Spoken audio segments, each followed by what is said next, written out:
தவக்காலம் 4ஆம் வாரம் செவ்வாய்க்கிழமை. முதல் வாசகம். கோவிலிலிருந்து தண்ணீர் வருவதை கண்டேன். அது பாயும் இடமெல்லாம் யாவும் உயிர் வாழும். இறைவாக்கினர் எசேக்கியேல் நூலிலிருந்து வாசகம்.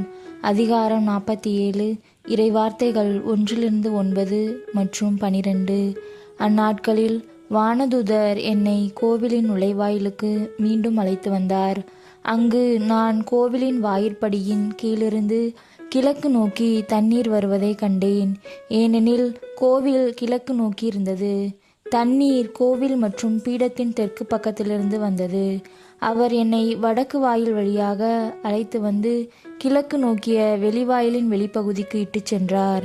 இதோ தண்ணீர் தெற்கு பகுதியிலிருந்து பாய்ந்து கொண்டிருந்தது. அம்மனிதர் கையில் ஓர் அளவு நூலை பிடித்து கொண்டு கிழக்கு நோக்கி சென்று 1000 முழம் அளந்தார். பின்னர் கணுக்கால் அளவு ஆழமுள்ள அத்தண்ணீர் வழியாய் என்னை அழைத்து சென்றார். அவர் மேலும் 1000 முழம் அளந்து என்னை முழங்கால் அளவு ஆழமுள்ள தண்ணீரில் அழைத்து சென்றார். மேலும் 1000 முழம் அளந்து இடுப்பளவு தண்ணீரில் என்னை நடத்தி சென்றார். அவர் மேலும் 1000 முழம் அளந்தார். ஆனால் இப்போது அது ஆறாக ஓடியது. எனவே என்னால் அதை கடக்க இயலவில்லை.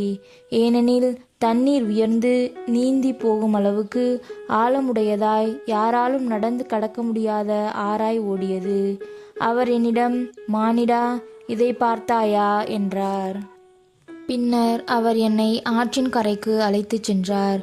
நான் அங்கே சென்றபோது ஆற்றின் 2 கரைகளிலும் எண்ணற்ற மரங்கள் நிற்க கண்டேன்.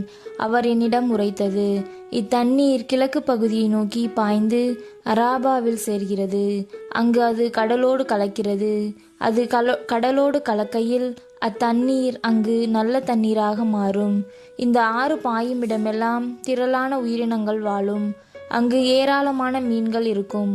ஏனெனில் இத்தண்ணீர் பாய்ந்து அங்குள்ள நீரை நல்ல நீராய் மாற்றும். எனவே அது பாயும் இடமெல்லாம் யாவும் உயிர் வாழும். பல வகையான பழமரங்கள் ஆற்றின் 2 மருங்கிலும் வளரும். அவற்றின் இலைகள் உதிரா, அவற்றின் கனிகள் குறையா. ஒவ்வொரு மாதமும் அவை கனி கொடுக்கும். ஏனெனில் தூயகத்திலிருந்து தண்ணீர் அவற்றிற்கு பாய்கின்றது. அவற்றின் கனிகள் உணவாகவும் இலைகள் மருந்தாகவும் பயன்படும். ஆண்டவரின் அருள்வாக்கு. இறைவா, உமக்கு நன்றி. பதிலுரை பாடல். திருப்பாடல் 46. பல்லவி. ஆண்டவர் நம்மோடு இருக்கின்றார், நமக்கு அரணாயும் இருக்கின்றார். கடவுள் நமக்கு அடைக்கலமும் ஆற்றலுமாய் உள்ளார். இடுக்கணுற்ற வேளைகளில் நமக்கு உற்ற துணையும் அவரே. ஆகையால் நில உலகம் நிலை குலைந்தாலும் மலைகள் ஆழ்கடலில் அதிர்ந்து நடுங்கினாலும் எங்களுக்கு அச்சம் என்பதே இல்லை. பல்லவி. ஆண்டவர் நம்மோடு இருக்கின்றார், நமக்கு அரணாயும் இருக்கின்றார்.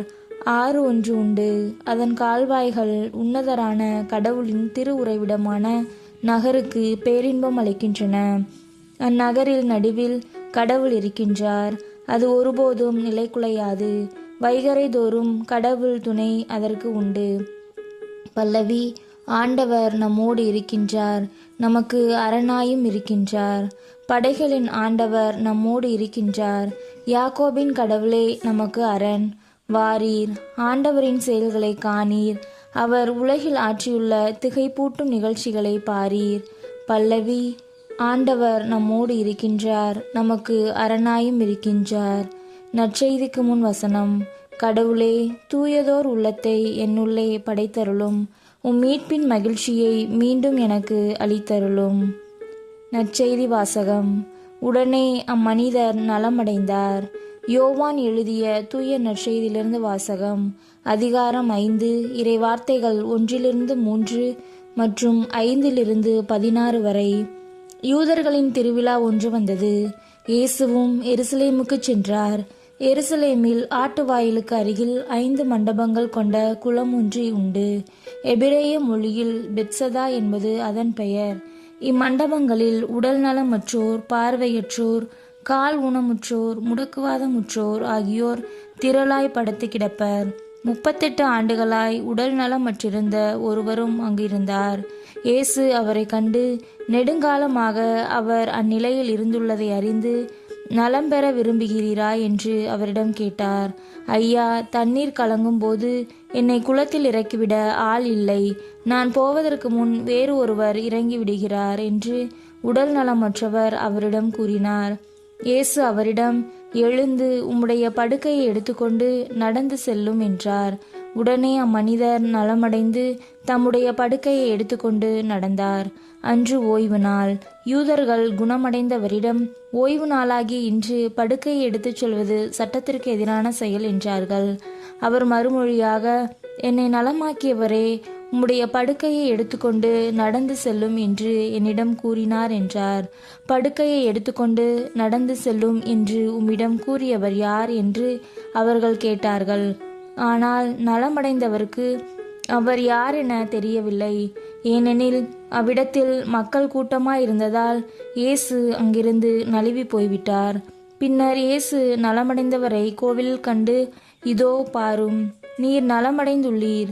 இதைவிட கேடானது எதுவும் உமக்கு நிகழாதிருக்க இனி பாவம் செய்யாதீர் என்றார். அவர் போய் தம்மை நலமாக்கியவர் இயேசு என்று யூதர்களுக்கு அறிவித்தார். ஓய்வு நாளில் இயேசு இதை செய்ததால் யூதர்கள் அவரை துன்புறுத்தினார்கள். ஆண்டவரின் அருள்வாக்கு.